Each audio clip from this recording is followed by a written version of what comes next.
Kijana mmoja alikuwa na ndoto kubwa sana maishani. Alikuwa anajiandaa kwenda college baada ya wiki 6 tu zilizobaki.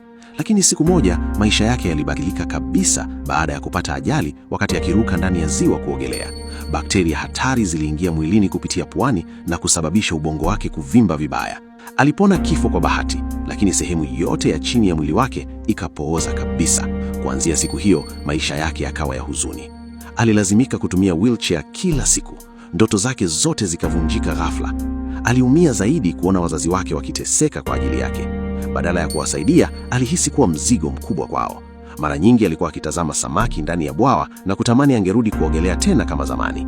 Hata alifika hatua ya kutaka kujiua kutokana na maumivu ya maisha yake mapya. Lakini baba yake aligundua hali hiyo mapema na kujaribu kumwokoa kiakili. Mama yake naye aliumia sana kumwona mwanawe akiishi kwa huzuni kila siku. Ili kumpa matumaini mapya, akaanza kutafuta tiba za kusaidia watu wenye ulemavu.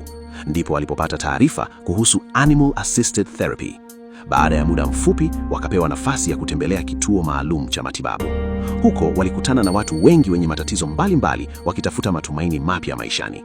Kama mgeni maalum, kijana huyo akaingizwa ndani ya chumba kilichokuwa na tumbili mmoja mwenye uso mweupe na manyoya meusi aitwaye Gigi. Mwanzoni aliona ni tumbili wa kawaida tu, hakudhani angeweza kumsaidia kwa chochote. Lakini ghafla Gigi akanyoosha mkono wake na kufungua kiganja kana kwamba anamsalimia. Watu wote waliokuwa ndani ya chumba wakashangaa sana. Baadaye kijana akaelezwa kuwa Gigi aliokolewa miaka 4 iliyopita kutoka circus ambako alikuwa akiteseka sana. Baada ya mafunzo maalum, alikuwa amefundishwa kusaidia watu kama service animal. Lakini ili kusaidiana vizuri, ilibidi wajenge urafiki na kuaminiana kwanza. Kijana alipogundua kuwa hata Gigi alikuwa amepitia maumivu makubwa maishani, moyo wake ukaanza kubadilika. Pole pole akasogeza wheelchair yake karibu na kumtazama Gigi machoni. Gigi hakumgeukia pembeni hata sekunde moja. Ilikuwa kama anaelewa maumivu yote aliyokuwa nayo. Kuanzia siku hiyo, Gigi akawa sehemu ya familia yake rasmi. Na huo ndio ulikuwa mwanzo wa maisha mapya. Gigi alianza kuishi naye kila siku. Alimsaidia kwenye mazoezi ya rehabilitation kwa kumshika vidole, kumpa mpira wa mazoezi na kumlazimisha kuendelea kufanya movement. Wakati mwingine, Gigi alikuwa akisogeza mpira mbali makusudi ili amlazimishe kuufikia tena. Kijana alikuwa anaumia sana, lakini Gigi hakuchoka kumsaidia. Usiku, kijana alikuwa anamweleza Gigi huzuni zake zote huku tumbili huyo akimsikiliza kimya. Siku moja, kijana alimwomba therapist kuwa anaona Gigi hamsaidii chochote na huenda akamrudisha kituoni. Lakini Gigi alisikia kila kitu. Alimtazama kwa macho ya huzuni kana kwamba ameshindwa kutimiza kazi yake. Wakati huo huo, mpira wa mazoezi ukaanguka chini. Gigi akaukimbilia haraka, akaurudisha mkononi mwake, kisha akapanda begani kwake na kujiegemeza taratibu. Kijana akaguswa sana moyoni. Kuanzia siku hiyo, urafiki wao ukawa mkubwa zaidi. Gigi alimsaidia kufungua vitabu, kugeuza pages, kufanya mazoezi ya piano na hata kumletea dawa pharmacy. Kila alipopata maendeleo kidogo tu kwenye mazoezi, Gigi alikuwa anaruka kwa furaha kushangilia.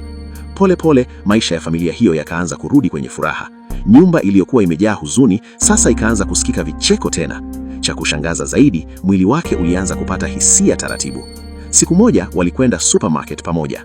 Gigi akachukua snack yake anayoipenda huku watu wakicheka kutokana na ujanja wake. Ndipo msichana mmoja akawatambua. Kwa mshangao mkubwa, huyo alikuwa first love wake wa zamani. Baada ya miaka mingi kutoonana, wote wakashindwa hata kuanzisha mazungumzo yote. Lakini Gigi ndiye aliyesaidia kuvunja ukimya huo kwa kufanya vituko vya kuchekesha. Msichana huyo hata akampa blueberry Gigi na wote wakaangua kucheka. Kabla hajaondoka, wakabadilishana namba za simu. Lakini furaha yao haikudumu sana.